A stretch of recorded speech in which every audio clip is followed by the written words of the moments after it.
Et coucou. Alors aujourd'hui, bon, on est en vadrouille, mais on va en même temps parler un petit peu avec vous sur un sujet qui peut être très intéressant pour certains, je pense. En tout cas, nous on l'a traversé et ça a été très intéressant, donc je te laisse l'annoncer. Parle fort. J'ai démissionné de mon précédent travail. Donc en fait, alors Mehdi a démissionné, mais Mehdi était en permis de travail fermé. Donc comment faire quand vous êtes dans ce cas-là? Voilà, comment faire? Il faut savoir déjà que pour toi il a démissionné, donc on donnera pas le nom de l'entreprise parce que on n'a pas envie d'avoir quand même des retours. Après on a le droit de dire que c'est une grosse entreprise bien connue dans le Canada. Qui font des cafés. Qui font des cafés. C'est le créateur, il joue au hockey sur glace. Voilà. Mais après, on n'en dit pas plus. Mais premièrement, donc réfléchissez bien finalement avant de signer un permis de travail fermé. Mais il peut du coup y avoir des solutions. Des solutions. Alors premièrement, donc qu'est-ce qui a poussé Mehdi à démissionner? Parce que bon, on prend pas non plus la décision de démissionner en un claquement de doigts. Bon, non, pour Mehdi, oui, ça pourrait, mais là, non. Ça a duré sur plusieurs mois, en fait. Ça commençait à aller mal. En fait, j'ai commencé le travail, c'était mi-novembre 2022. Et ça a commencé à aller mal à partir de mi-décembre 2022, un mois après, tout simplement. Ça a commencé, on va dire, grosso modo, par... en fait, au Canada, vous avez le droit à 5 jours d'enfants malades, ce qu'on appelle 10 jours d'enfants malades, ce qu'on appelle ça comme ça. C'est quand votre enfant a un problème de garderie ou qui est tout simplement malade, vous pouvez poser une journée qui est rémunérée par l'employeur. Alors en fait, sur les 10 jours, il y a 5 jours rémunérés et 5 jours non rémunérés. Et en fait, au bout d'un mois, j'ai malheureusement Malia qui a eu un problème. Elle était malade simplement. Et moi, je ne pouvais pas la garder. Car c'était son début du travail. Et comme elle a débuté à peine le travail, elle ne pouvait pas poser au bout d'une semaine déjà une journée pour enfant malade en fait. Et donc j'ai très bien prévenu mon employeur en avance pour lui demander que si je pouvais poser au moins ma demi-journée le matin pour pouvoir garder la petite et Morgane aurait gardé l'après-midi. Et grosso modo, il m'a dit non, c'est le rôle de ta femme de garder ta fille. Toi, tu es là pour travailler et tu passes pas ta journée. Voilà, donc à partir de là, ça commençait un peu à dérailler. Voilà, ça a commencé en fait, sachant que nous, on nous a vendu pour venir au Canada que dans cette entreprise et beaucoup d'autres entreprises, mais que dans cette entreprise, c'était la famille avant tout. Ils comprenaient qu'on venait en famille, donc au besoin, Mehdi pourrait poser des jours pour garder Malia, sachant que voilà, c'était juste une journée, voire une demi-journée. Sachant que je fais toujours plus que mes horaires habituels, j'ai un horaire de 40 heures semaine et finalement j'étais toujours à 45, 50 heures quoi. Voilà, donc une première faveur qui a été refusée et après bon ça a continué, je te laisse parler. Ça a continué comme ça, plein de petits trucs. En fait je devais gérer le restaurant seul. Parfois il m'arrivait de passer l'après-midi tout seul à travailler. On ne me fournissait pas d'équipe tandis que les autres établissements ils avaient des équipes. Voilà, on faisait rien pour m'aider en fait, on faisait comme enfoncer, je devais gérer des trucs seul. Des trucs comme ça aussi. En fait, à la base, je suis arrivé avec un poste de superviseur. Après, on m'a fait passer assistant gérant avec un contrat. Et finalement, j'avais pas de gérant au-dessus de moi. Donc, finalement, je faisais le poste de gérant. Et j'étais payé comme un assistant gérant. Donc, et je devais faire toutes les tâches du gérant. Donc, j'avais aucune contrepartie. J'avais pas eu de formation non plus pour ça. Je devais me démerder. Heureusement que j'avais des acquis par rapport à notre vie en France. Et sachant que, bon à savoir pour vous, quand vous faites un changement de poste et que vous êtes en permis de travail fermé, normalement l'employeur est censé demander un nouveau, une rectification, une modification de votre permis de travail fermé. Chose qui n'a pas été faite en fait, Mehdi. Donc en fait sur son permis de travail fermé, sur son relevé d'emploi, il est juste stipulé superviseur. Alors qu'il aurait pu avoir des points en plus pour la demande de résidence permanente en ayant été assistant gérant. J'ai été gérant quasiment pendant voire oui quelque temps, ou sur les plannings en fait de cette entreprise c'était écrit qu'il était gérant. Donc du coup il y a eu plein de trucs comme ça. Donc tu as laissé traîner quand même un petit moment. février, ouais. Après en mars, Mehdi est du coup tombé en accident de travail. Ouais, parce qu'ils n'avaient pas fait le nettoyage, parce que c'est vrai que c'était très sale, même si on demandait à nettoyer, c'était pas forcément fait. Je suis pas là pour les descendre non plus, quoi, mais c'est juste je suis tombé sur le mauvais franchisé en fait. Et en fait, du coup, j'ai glissé sur un carton, je me suis tapé le coude au sol et j'ai été mis en accident de travail.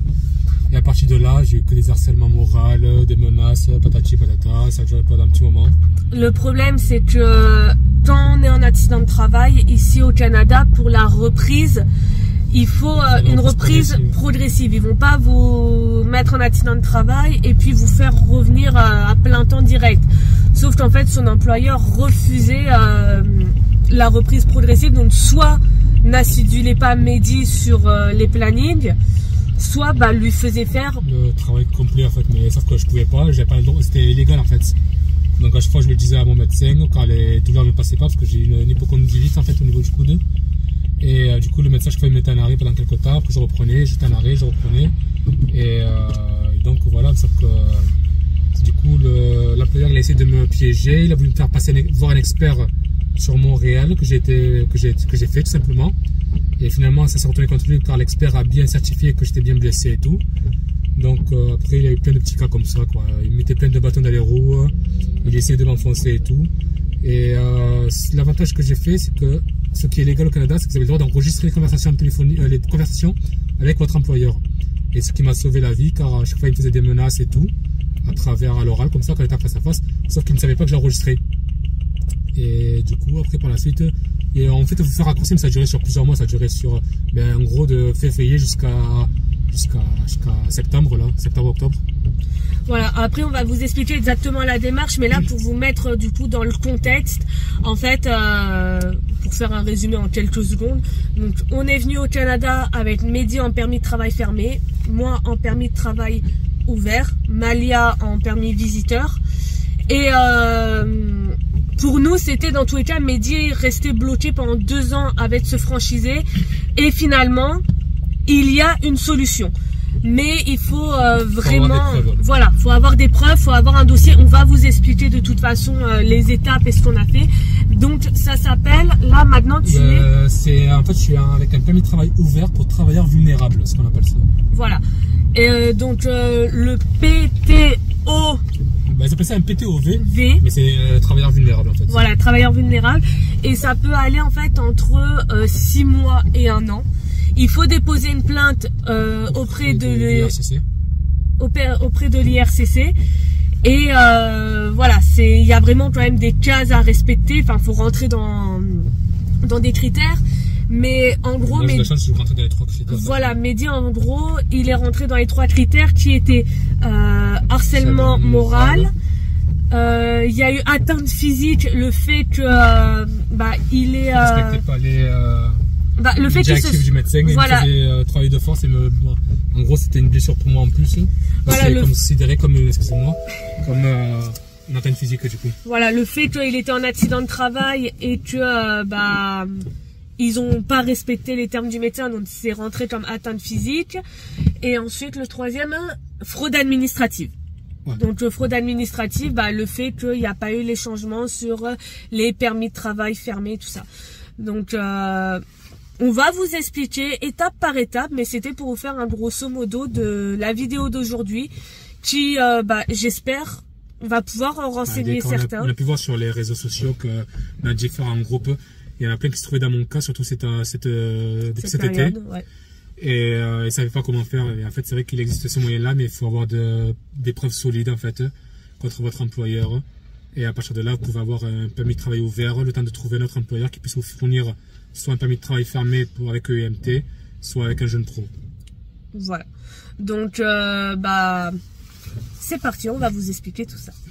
Coucou, c'est Aya, Morgane, Mehdi et... Suivez nos aventures. Alors, tout d'abord, on a été aidé quand même par un organisme pour monter le dossier de plainte de Mehdi. Donc c'était le CTI, le Centre de Travailleurs Immigrants. Donc je vous mets les coordonnées ici. Il y a une antenne du coup qui est sur Québec. Et franchement, très bien, très bon conseil. En plus, c'est gratuit. Voilà, c'est gratuit et ils nous ont quand même aidé à monter le dossier de plainte. Pour ce qui est donc du dossier de plainte, alors excusez-moi, je prends en même temps mes petites notes. C'est elle qui parle, parce qu'en fait, c'est elle qui s'est occupée du dossier. Moi, j'ai juste été la victime, mais c'est elle qui s'occupait.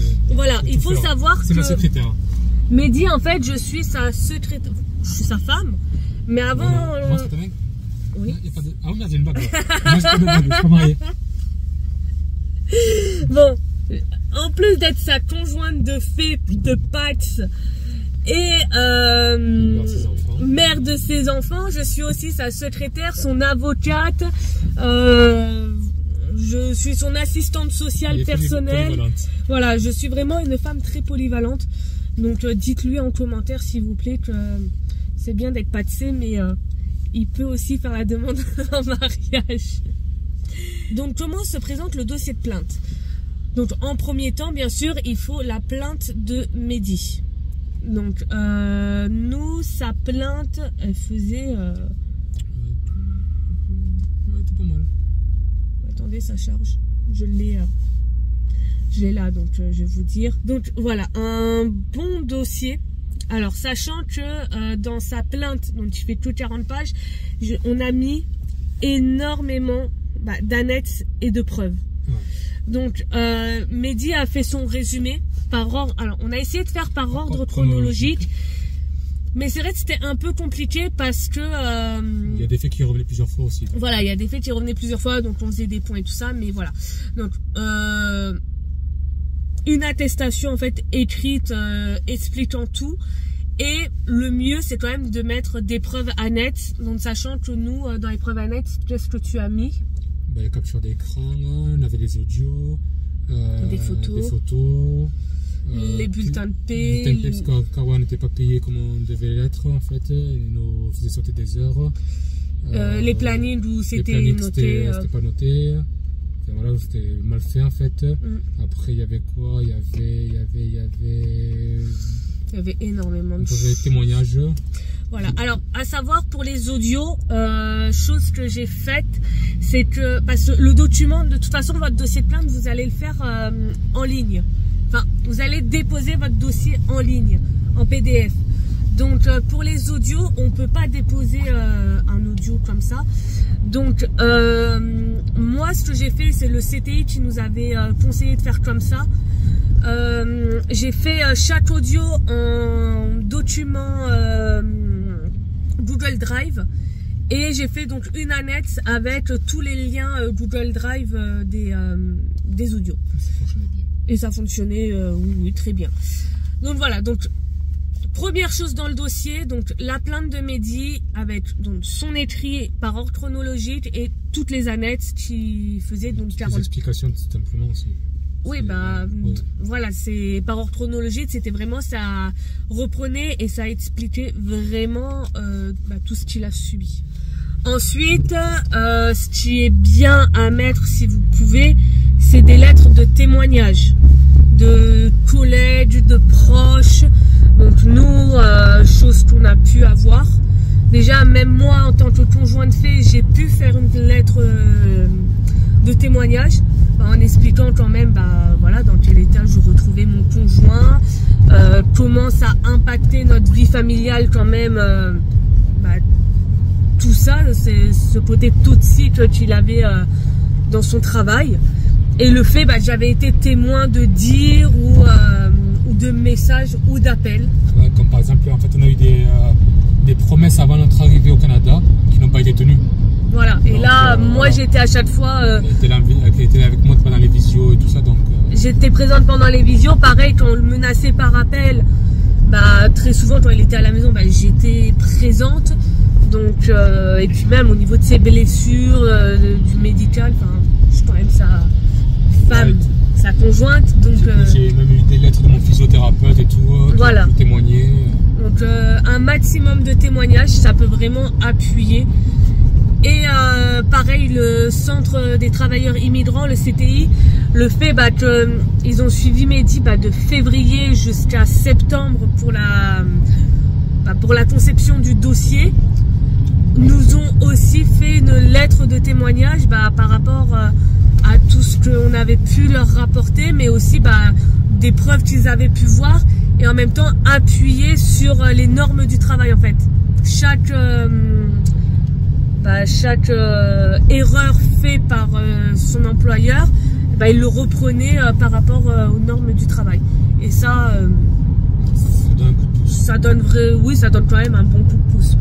Ah, je me souviens de ce que je voulais dire. Ah, vas-y. Du coup, c'est pour le moment, il faut fournir des preuves, un certain nombre de preuves pour avoir votre permis de travail ouvert travailleurs vulnérables. Parce qu'il y en a plein où j'ai vu qu'en fait, ils n'ont pas été aussi créatifs que moi et n'ont pas enregistré les trucs, n'ont pas de preuves contre l'employeur en fait.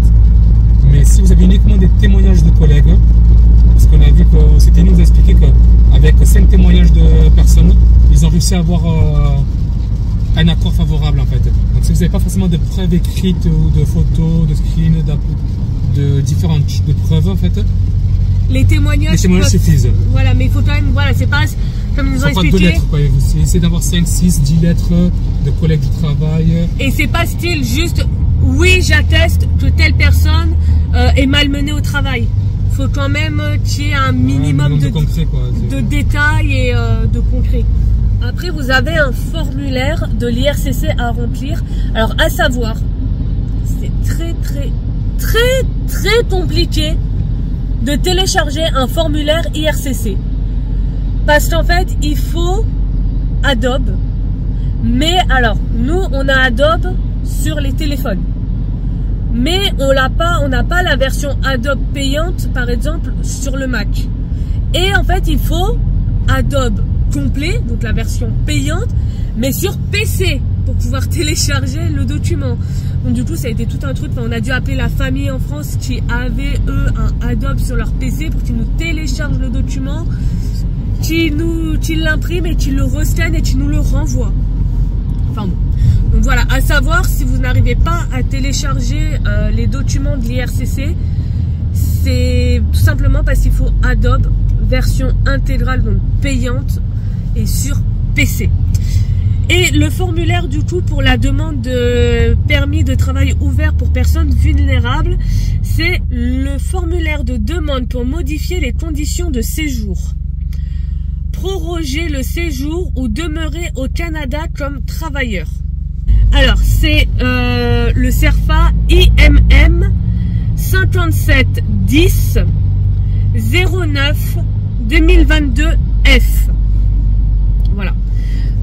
Et donc vous remplissez tous les renseignements. Ça va vous demander des renseignements sur vous, sur votre famille, sur votre situation familiale au Canada, pourquoi votre adresse, pourquoi vous êtes au Canada. Enfin, c'est un peu comme une demande de permis de travail. Comme ouais, c'est ça, on va toujours refait une demande de permis de travail. C'est ça. En fait, c'est une nouvelle demande de permis de travail. Et après, on a dû aussi remplir un autre document. Alors celui-là, c'est avec le CTI qu'on l'a rempli. C'était simplement un formulaire de conjoint de fait, c'est ça? Oui. Oui, un formulaire de conjoint de fait. Et pareil, il fallait prouver le fait qu'on était conjoint de fait. Donc, il fallait au moins 2 preuves, je crois. Non, il fallait au moins 2 preuves. Donc, on a mis le bail de la maison au Canada, qui était à nos 2 noms, et notre relevé d'imposition français, qui était du coup le dernier à nos 2 noms. Et ça suffit. Alors, sachant que la demande, on l'a déposée le 8 septembre, enfin la plainte, la demande de modification de permis, est à reçu le 15, c'est ça? Ouais, la semaine d'après. Le 15 septembre, donc Mehdi a reçu un accord, donc son nouveau permis de travail. Donc le permis de travail ouvert pour personnes vulnérables. Et là, il a eu donc une validité de 6 mois. Après, à savoir, le CTI nous ont informé que il pouvait, au bout de 6 mois, s'il n'avait pas retrouvé de nouvel employeur qui pouvait lui faire signer un EIMT, donc un nouveau permis de travail fermé, mais avec EIMT, il pouvait faire une demande de prolongation, c'est ça? À la base, je crois que ça peut un peu le prolonger jusqu'à la date d'expiration de notre visa initial. Ouais. Donc logiquement, Mais bon, le but étant de retrouver assez rapidement. J'ai déjà retrouvé notre travail qui sont susceptibles de me fournir un permis de travail fermé dans les mois qui arrivent. Donc à la suite de l'obtention de son nouveau permis de travail, Mehdi a du coup, qu'est-ce que tu as fait auprès de ton employeur? J'ai fait un pavé, je les ai tués. Regardez son sourire. Ils n'étaient pas bien convulsés qu'ils ont vu la lettre. Non, c'est vrai que la lettre de démission était vraiment me devait de l'argent, une très belle pépite. Vraiment des petits tacles bien. À la base, on était 5 Français, je crois. 6 Français. Les 5 autres ont démissionné, ils sont fait pourrir. 4. Non, parce qu'il y avait une fille avant. Ah oui. Ils se sont fait pourrir, ils ont dû rendre des trucs, des vêtements et tout. Moi, j'ai tout gardé, je leur ai pris de l'argent en plus et tout. Enfin, pas de l'argent en plus, c'est que voilà, c'est là. Les autres, ils ont tout remboursé. Par exemple, moi, ça faisait plus d'1 an qu'ils travaillaient là-bas. Ils ont récupéré moins d'argent de fin de contrat que moi qui travaillais 6 mois de moins que. Après, il faut savoir que, voilà, l'avantage, oui et non, mais c'est que on est quand même très carré administrativement. Très procédurier, quoi. Et Mehdi, plus Mehdi, moi je suis très carré au niveau administratif et lui il est très procédurier. Donc on se complète pas mal à nous deux. Mais voilà, c'est vrai que on a pu quand même obtenir gain de cause et ça nous a quand même permis de pas se faire renfler par ses du coup maintenant anciens employeurs. Alors une fois que donc Mehdi a posé sa lettre de démission, il a donc demandé à son employeur d'avoir les documents et son 4%. Donc en fait ça veut dire que le 4%, ce qui est appelé ici 4%, c'est les congés payés. En fait ça fait partie du solde de tout compte. Donc voilà, et le papier très important en fait à avoir au moment où vous quittez votre emploi, c'est le relevé d'emploi. Donc qui marque le statut que vous avez eu dans la société, le ou les statuts. Bon, Mehdi malheureusement il n'y a qu'un statut qui est écrit dessus, mais donc il va devoir rectifier. Voilà, procédurier chilé, il va le faire. Parce que par exemple, si en tant que gérant, tu as plus de points qu'en étant superviseur par exemple, donc tu récoltes plus de points pour ta RP, ouais. Quoi. Mais oui, c'est vrai que c'est des choses quand même à ne pas laisser passer.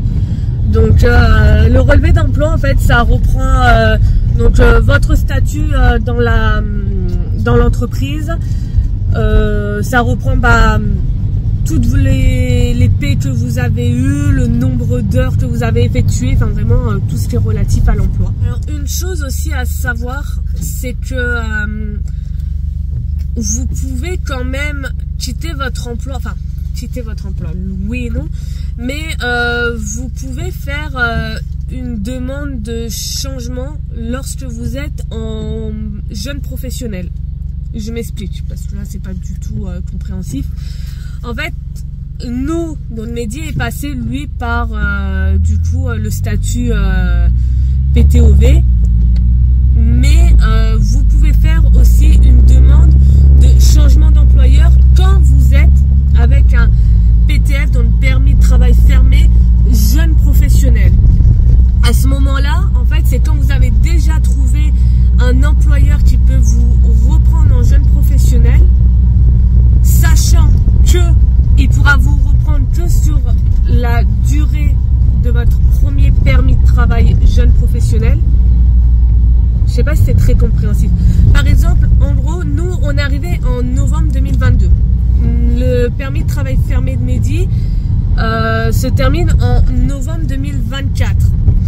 Il aurait pu trouver un employeur qui reprenne ce permis de travail fermé, jeune professionnel, mais par contre que jusqu'à novembre 2024. Il ne pouvait pas re-signer pour repartir sur 2 ans. Mais ouais, après, il faut se le dire très concrètement. Pour trouver un nouveau permis de travail fermé, jeune pro ou UMT ou quoi, vous pouvez y aller. C'est très très très compliqué. J'ai cherché de janvier jusqu'à octobre là. Je n'ai rien trouvé. J'ai envoyé des centaines de CV et de ça. On voit sur tous les réseaux sociaux que c'est très compliqué. Tout le monde galère à trouver. Et si t'es pas ingénieur ou t'es y en a, mais très mal payés. Ouais, voilà, Voilà. c'est pour toucher 15 pièces de l'heure, c'est pas du tout intéressant, quoi. C'est voilà, moi j'avais des critères, je voulais pas être en dessous de 22 pièces de l'heure, faire mon 40 heures, pas travailler le week-end, et voilà, quoi.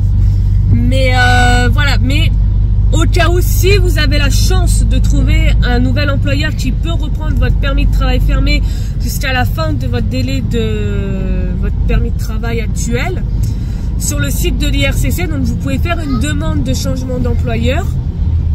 Mais par contre, pareil, il faut vraiment bien justifier pourquoi vous voulez changer d'employeur. Vous pouvez pas dire parce que mon métier ne me plaît plus ou ce métier paye plus. Payé, voilà, l'autre paye plus. Voilà, faut quand même déposer une espèce de mini plainte qui justifie de pourquoi vous voulez quitter ce permis de travail fermé pour un autre. Je pense aussi qu'il faut un accord de ton employeur actuel aussi. Il faut que les deux employeurs soient d'accord, en fait, il faut un accord des deux. C'est ce que j'ai lu. C'est ton employeur qui te lâche, en fait, il faut qu'il soit d'accord avec ça. Bon, ça, à vérifier. De toute façon, vous avez toutes les informations sur le site de l'IRCC. Mais voilà, vous savez que vous avez quand même aussi cette option de pouvoir changer d'employeur si vous avez déjà trouvé un employeur qui vous reprend en jeune professionnel.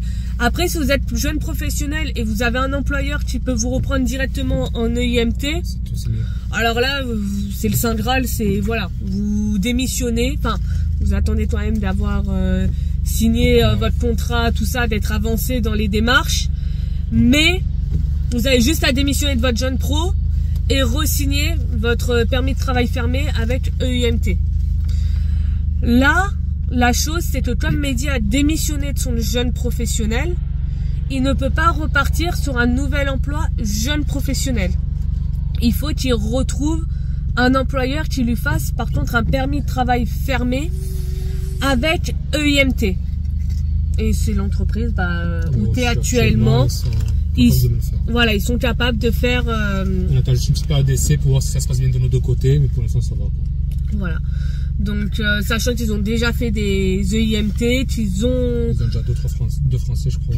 Ils ont la capacité de pouvoir refaire des nouveaux EIMT. Juste, là, vu qu'il a un permis de travail ouvert, ils en profitent pour tester, être sûr que ça lui convienne et que ça leur convienne. Et après, feu les démarches.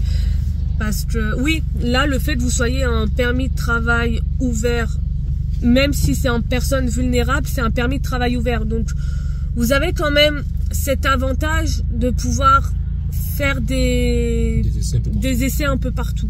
Bon, là, on a la chance, il a quand même trouvé une bonne boîte qui paye plus que là où il était. C'est pas compliqué. Mais bon, qui respecte quand même ce qu'il voulait, quoi. Heures supplémentaires payées, bon, vous allez me dire, normalement, c'est normal. À 1,5. Mais bon, là, il a vraiment, les heures supplémentaires sont réellement payées à 1,5. On a récupéré l'enfant entre-temps. Il a ses week-ends. Et puis même tes horaires, ça va. Je commence toujours aussi tôt le matin. Après, quand c'est fini, on a fini, quoi. Voilà. Je peux avoir fini à midi, comme je peux avoir fini à 16h, à 20h. Mais ça me dérange pas de faire des heures supplémentaires sur ce travail-là, en fait. Sachant que t'es payé, ouais. Ouais, je suis mieux payé. Donc voilà. J'ai bien un petit truc à rajouter, c'est que ce n'est pas la seule façon d'avoir un permis de travail pour... Excusez-moi, un permis de travail pour travailleurs vulnérables. C'est pas la seule façon.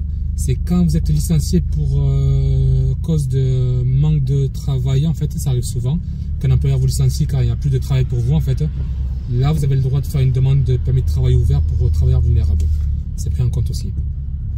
Ok.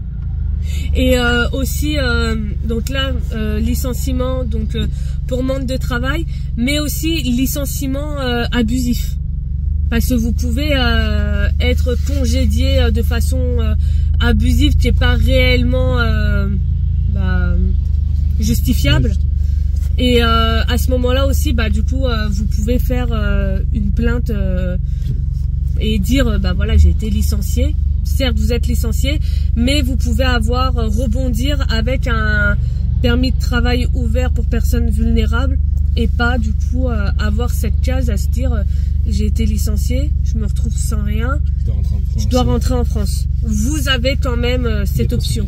Il faut savoir que vous pouvez avoir un refus, bien évidemment, de votre demande de permis de travail ouvert pour personnes vulnérables. Mais comme nous avait expliqué le CTI, donc le Centre de travailleurs immigrants, c'est pas grave. Vous pouvez redéposer une nouvelle demande. Qui sera traitée par un autre employé. Voilà, qui sera traitée par un autre agent de l'immigration.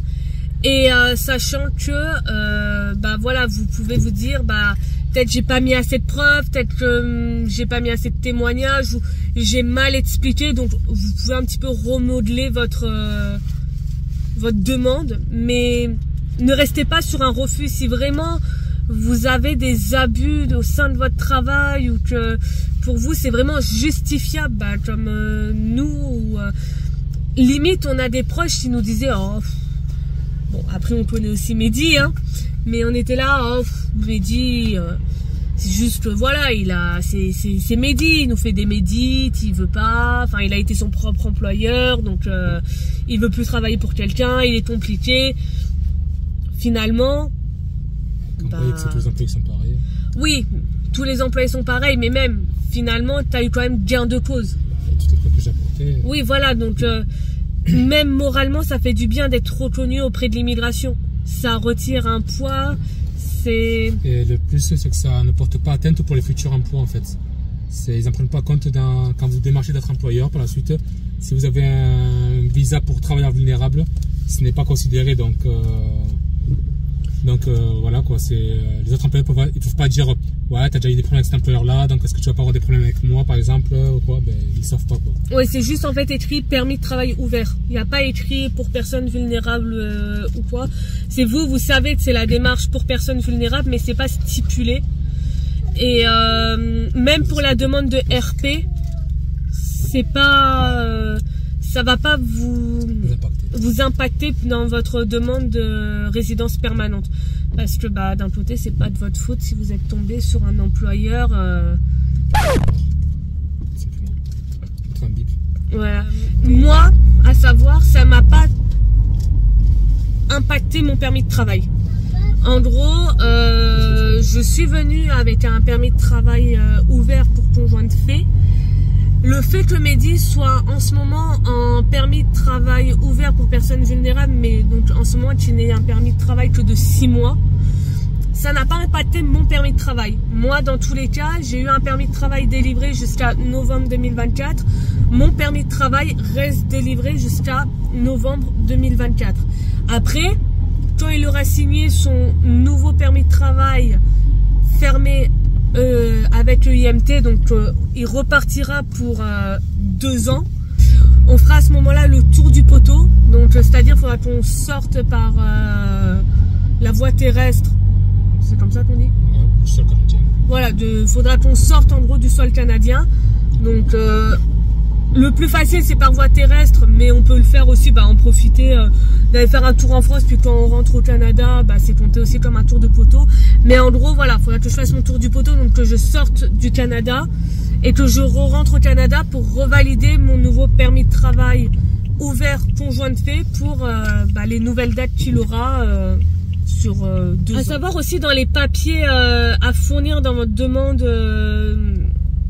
auprès de l'IRCC, c'est les passeports, une photo d'identité. Il fallait une photo d'identité de Mehdi. Bon, après, si vous n'avez pas de photo d'identité, en soi, vous prenez en photo comme ça avec un fond blanc, ça passe. Il fallait la biométrie, mais avec son passeport, de toute façon, il n'y a pas eu besoin. Enfin, sa biométrie était toujours bonne. Et il y avait un autre document, la preuve de conjoint de fait, les passeports.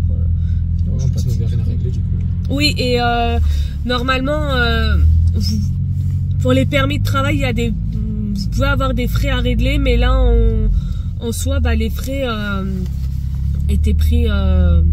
Il n'y a pas de frais pour les permis de travail pour le travailleur vulnérable. Voilà, les frais étaient pris à 100%, enfin, exonération de frais, je voulais dire. Donc après, procédurier chez Mehdi et moi, femme assez carrée au niveau administratif, ce n'est pas fini avec son ancien employeur. Non, parce que moi je suis du genre très rancunier. Donc, tu me fais un coup de crasse. Parle un cran plus fort. Je suis quelqu'un de très rancunier. Donc, tu me fais un coup de crasse, je te fais 10 fois pire. Conclusion, je vais le faire payer mon ancien employeur. Non, en fait, ce qui se pose, c'est que même si Mehdi, du coup, a eu son 4%, il reste quand même des heures supplémentaires impayées. Il reste aussi le fait des que... frais non payés qui me devaient, qui n'ont pas fait. Voilà, il y a aussi au niveau administratif, le fait qu'ils n'avaient pas fait les modifications du permis de travail fermé. Sur son relevé d'emploi, il y a juste écrit superviseur et il n'y a pas tous les postes qu'il a pu occuper. Et donc pour ça, en fait, quand vous avez un problème avec votre employeur, vous pouvez déposer une plainte auprès de la CNESST. Donc, je pourrais pas vous dire, voilà. Mais en gros, la CNESST, c'est comme un gros syndicat qui défend les droits des travailleurs. Donc, vous pouvez déposer plainte quand il y a trop d'abus ou qu'il y a des problèmes auprès d'eux. Et nous, c'est vrai qu'après l'immigration, maintenant que Mehdi est libéré, délivré. Aidez-moi s'il vous plaît. Depuis que Mehdi, du coup, est parti de chez son ancien employeur, parce que normalement, quand on dépose une plainte auprès de la CNSST, l'employeur est mis au courant, mais il n'est pas censé avoir de répercussions sur le travailleur. Mais bon, on sait très bien que l'employeur se venge très souvent sur le travailleur et il y a des répercussions. Donc on attendait que Mehdi puisse être protégé et puisse partir de cette entreprise pour pouvoir donc poser une plainte maintenant auprès de la CNSST et qu'il puisse avoir dédommagement et gain de cause sur ce qui lui a été non payé, et aussi au niveau administratif avoir sur son relevé d'emploi tous les statuts qu'il a pu occuper au sein de l'entreprise, parce que on pourrait se dire c'est juste un statut écrit sur un bout de papier, mais quand on est travailleur temporaire comme nous et qu'on veut avoir une résidence permanente à la suite, c'est des petits mots, des petits codages, mais qui peuvent vraiment valoir le coup de se battre. Enfin voilà, j'espère que ça va pouvoir en aider certains, cette vidéo. Désolé, on a fait un face to cam de la voiture, mais parce que ces derniers temps on n'a pas pu trop pu avoir le temps de se poser tranquille à la maison pour faire un face to cam, ou sinon en même temps, moi avec la grossesse, faut que je reste à un minimum couché. Donc pour une fois qu'on est tous les deux et qu'on a le temps de pouvoir parler, on s'est dit allez, on va lancer. De toute façon, il fallait qu'on vous parle de ce sujet qui peut aider beaucoup. Donc on s'est dit c'est le moment de vous en parler. Et désolé, c'est de la voiture, mais ça change de décor un petit peu. Il y a une plus belle lumière naturelle, parce que c'est vrai qu'à la maison, vu qu'il pleut à H24 ici, c'est assez sombre. Et comme on n'a pas de YouTube Money ni rien, on n'a pas investi dans un système d'éclairage conforme pour avoir une gueule qui passe mieux. Donc en gros, abonnez-vous, partagez, commentez, n'hésitez vraiment pas. Non mais voilà, j'espère vraiment que ça va pouvoir en aider certains, cette vidéo, parce que nous franchement d'avoir eu ces informations là tôt ou tard, ça nous a aidé. Voilà, parce qu'on peut comprendre que ça impacte vraiment psychologiquement le travailleur, donc Mehdi. On en était quand même à un point. Ça nous avait dégoûté. Moi perso, je voulais rentrer de ça presque en France. Voilà, Mehdi, là il voulait limite rentrer en France. Bon, on va dire ce qui nous a maintenu en même temps à nous battre, c'est le fait que je sois enceinte et qu'on a aussi Yaya. Mais donc on s'est dit pour nos enfants, déjà pour l'enfant actuel qui est là, plus pour celui qui est en train d'arriver, on peut pas se permettre de tout lâcher. Et par fierté aussi. Et aussi peut-être par fierté. Et puis même voilà, on s'est pas donné à fond pour venir au Canada pour tout lâcher à cause d'un... Il fallait une seconde avis en fait. Un train. Wow. Mais voilà, c'est vrai que ça peut vraiment aider d'avoir cette information que on vient avec un permis de travail fermé. Oui, on est bloqué pendant 2 ans avec un employeur, mais on peut trouver des solutions. On peut trouver des solutions. Donc, je me répète encore, ça peut aider. Si pour vous, vous êtes dans une situation où vous n'osez pas faire la demande, faites-le. Faites-le et faites-vous aider par des associations comme le CTI ou quoi, c'est un bon truc, c'est gratuit, ça vous aide. Voilà, n'hésitez pas à solliciter. Ça prend un peu de temps, juste mais voilà. Voilà, mais à solliciter un maximum.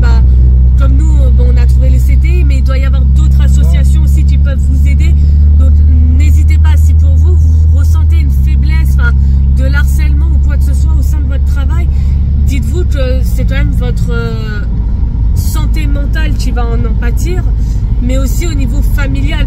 Voilà, nous, je sais qu'on a eu des tensions, ça a pu quand même impacter notre noyau familial parce que Mehdi était complètement dégoûté d'aller travailler, quand il rentrait à la maison, il était aigri. C'est dur quand même pour toute la famille. Donc voilà, et puis si vous avez d'autres questions, n'hésitez pas à nous solliciter, que ce soit en commentaire, sur Instagram. Voilà. Je pense qu'on a fait le tour. Ouais, je pense qu'on a fait le tour. Écoutez, sous ce beau temps québécois, on vous souhaite un bon week-end, une bonne semaine. Et t'as quelque chose à rajouter? Non, voilà, à bientôt. Et puis n'hésitez pas aussi, si vous voulez qu'on vous parle de certains sujets, de nous en faire part en commentaire, si vous voulez qu'on traite certains sujets, sachant que la semaine prochaine ce sera nos 1 an sur le territoire canadien. Et tu voulais annoncer? Ouais, c'est peut-être que si ça vous intéresse, dites-le nous en commentaire. On ferait, tout dépend de quel pays vous êtes, si vous êtes plutôt côté Europe, Afrique, Canada ou autre. On va peut-être se faire un petit live. Voilà, un live FAQ, voilà. Ou même si vous voulez qu'on parle un petit peu, pas obligé que ce soit une foire aux questions, si vous voulez qu'on échange, vraiment, voilà. Pourquoi pas le week-end prochain faire un live, donc dites-nous si ça vous intéresse. En tout cas, nous, ça va faire 1 an qu'on a tenu. C'est passé vite. Avec tout ce qui nous est arrivé, c'est quand même passé vite, mais ça, de toute façon, on fera une vidéo récap. Bon, on vous fait des bisous.